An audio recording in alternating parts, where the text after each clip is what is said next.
बिस्मिल्लाहिर्रहमानिर्रहीम। आबादगार दोस्तों, अस्सलाम वालेकुम। दोस्तों, हिन वक़्तु ही असां बीठा आहियूं, प्लाट आहे किर्स 682 जो। त ही वण ॾेखार दोस्तनि खे त ही घणनि ॾींहं जा थी चुका आहिनि? साईं 100 ॾींहं जा थिया आहिनि। 100 ॾींहं जा हा, पका। पका। अच्छा, हाणे दोस्तो जीअं त हिन साल सभ खां वधीक ख़ासि तौर ते जेका बारिश पई आहे हफ़्तो खनि अॻु में, उन खां पोइ टिनि चइनि मसइलनि में जेको आहे सो शिदत अची वई आहे। ख़ासि तौर ते थ्रिप्स, जेसिड ऐं अछी मख। त इहा जेका आहे सा वणनि में जाम आहे। ऐं जेके बि रवायती ज़हर आहिनि जेके असां अॻु में यूज़ कयूं पिया, त उन्हनि जो असरु असां ॾिठो आहे त 3 ॾींहं 4 ॾींहं वधि में वधि भला हफ़्तो हले पियो, पर एतिरो बि घटि। से बि महांगा तरीन प्रोडक्ट जीअं रेडियंट लॻायूं पिया, या असां ऊलाला लॻायूं पिया, या मोमेंटो लॻायूं पिया, पर जीतनि जो ख़ात्मो थिए कोन पियो। एॾो त को उन्हनि में वाध अची वई आहे। त उन करे हीउ जेको प्लाट आहे, पोयां तव्हां हिन पासे थोरो ॾेखार दोस्तनि खे, त हिन ते ही असांजो हारी आहे गुलाम हुसैन इब्बो पुटरो।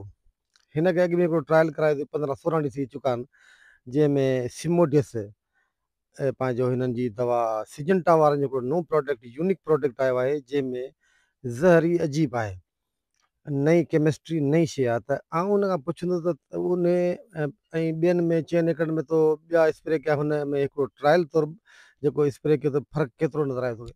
साईं जेको ही ट्रायल करे आहिनि पंहिंजो सिमोडिस वारा, उहो माना देरि ताईं असरु आहे पंहिंजो हिन ते, साए मेले ते ऐं थ्रिप्स ते। इन्हनि ॿिनि मर्ज़नि खे तक़रीबन 15 खां 12-15 ॾींहंनि ताईं कंट्रोल थो रखे हिकिड़ो ई ज़हर।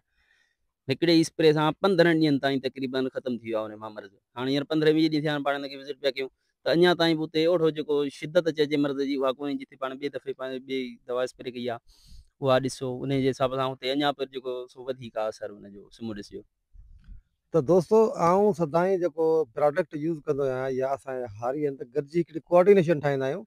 त ऐं ट्रायल उनखे लॻाइण खां पोइ ॾिसंदा आहियूं त कहिड़ी शइ सुठी आहे। छो त हिन वक़्तु जेका पोज़ीशन आहे, तव्हां कहिड़ो बि स्प्रे कयो, तव्हां 3 स्प्रे लाज़मी गॾु कंदव, जंहिंमें तव्हां अछी मखी जो कंदव, जेसिड जो, थ्रिप्स जो। त इन टिनी जा जेकॾहिं ज़हर तव्हां वठंदव त 5-5.5 खां घटि तव्हांखे कोन स्प्रे पवंदो फी एकड़ जो।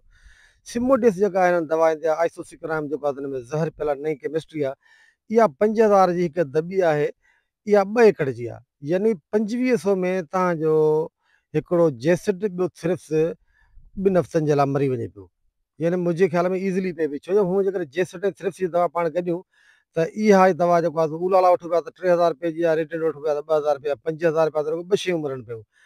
त हिन में जेकॾहिं असां 5000 रुपए जी हिकिड़ो उन्हनि जी दॿी आणियूं था, त उहा जेका आहे 2 एकड़ ते, यानी 2500 रुपया एकड़ जो ख़र्चु आहे। बाक़ी हुन खां पोइ एसीटामाइपर या ॿी का दवा मिलाईंदासीं 700-800 रुपया वारी, त अछी मख मरी वेंदी। छो जो अछी मख जो स्प्रे हिन ते ऑलरेडी मोमेंट जो 2 दफ़ा थी चुको आहे।